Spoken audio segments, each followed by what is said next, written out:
I'm Victoria Timberio. I am a junior at Bloomsburg University. I'm majoring in political science and law.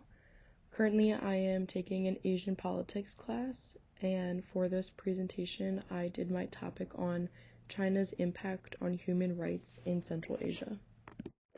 Here's a brief overview. So the countries involved are Kazakhstan, Kyrgyzstan, Tajikistan, Turkmenistan, and Uzbekistan. Kazakhstan is the largest country in Central Asia and is deeply tied to China through trade, economic investment, especially in the energy and infrastructure sectors, and regional security cooperation. Kyrgyzstan is one of China's closest neighbors in Central Asia and has also experienced increasing Chinese influence, especially through economic investments and infrastructure projects such as the Belt and Road Initiative. Uzbekistan, under its leadership, has pursued a more independent foreign policy, but still maintains important economic ties with China, particularly in energy and infrastructure development.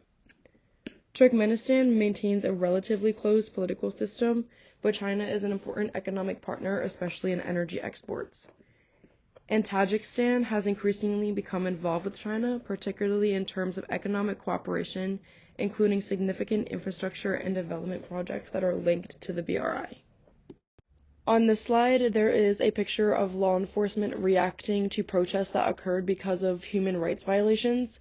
Authorities in Kazakhstan, Uzbekistan, and Tajikistan used unjustified lethal force to respond to protests that occurred in 2022 and have utterly failed to ensure accountability for a multitude of human rights violations. Hundreds of protesters were killed or they suffered severe injuries.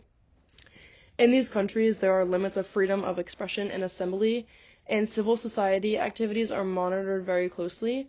So there have been instances where protests, they are sometimes small, but they're very significant, have erupted due to the various human rights issues, including political repression, corruption, labor rights, land disputes, environmental concerns, and the treatment of ethnic and religious minorities.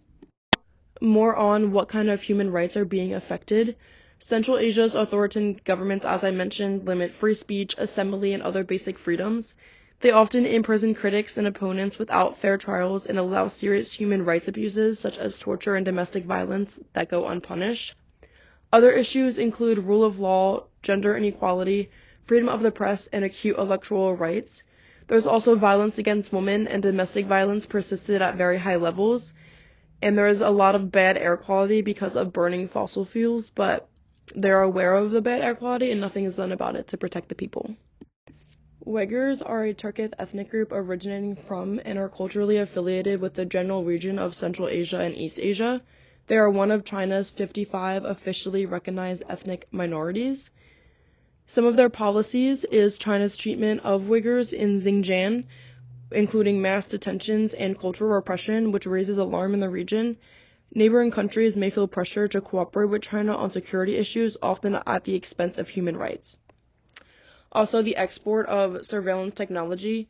China exports surveillance tools and technology to other Asian countries, which enable repressive measures against dissidents and minorities. Here are some of China's strategic interests in Central Asia. As I mentioned earlier, the Belt and Road Initiative, abbreviated as BRI, enhances trade and investments, and it is a land-based trade route connecting China and Europe. Energy security, rich in oil and gas, and China aims to secure supplies from this region to meet its growing demand. Geopolitical, by strengthening ties with Central Asia countries, helps China expand its influence and counterbalance the presence of other powers, particularly the United States and Russia, and also security concerns because of the shared border with Afghanistan and threatening its western Xinjiang province. As far as democracy in Central Asia, many different countries are ruled in different ways. So in Kazakhstan is a presidential republic with strong presidential powers and limited political opposition and history of suppressing dissent. In Uzbekistan, it is an authoritarian republic with a strong centralized power. Recent reforms aimed at improving human rights, but challenges still remain. In Turkmenistan, it is a totalitarian state, so there is extreme concentration of power in the hands of a president, with severe restrictions on freedom of speech and expression with a highly controlled society. In Kyrgyzstan, it is a parliamentary republic with more political pluralism and frequent changes in leadership and political instability. And then in Tajikistan, it is also an authoritarian republic with strong presidential control with little political freedom and repression of opposition and media. Here is a map of the stands, and as you can see, that shared border with Afghanistan. This border is considered dangerous for several reasons, which stem from both historical and contemporary security challenges. Afghanistan's instability, political dynamics, and armed conflicts have significant implications for its neighbors, particularly Tajikistan, Uzbekistan, Turkmenistan, and to a lesser extent, because they don't directly share that border, Kyrgyzstan and Kazakhstan.